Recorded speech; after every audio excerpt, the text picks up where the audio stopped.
Now, here I would love to ask the people that's watching, if you have any legal advice at this point in time, please put it in the comments.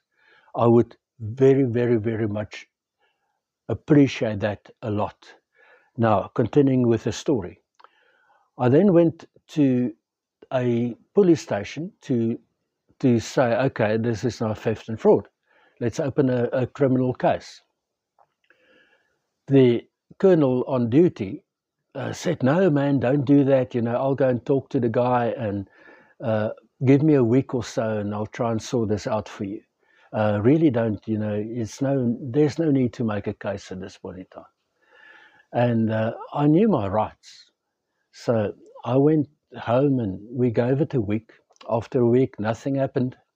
I went back and I went to the staff sergeant and I said, here I am, now I'm going to make a case and your colonel is not going to tell me not to. I know my rights. Nobody can withhold me from making a criminal case. And then we proceeded with that.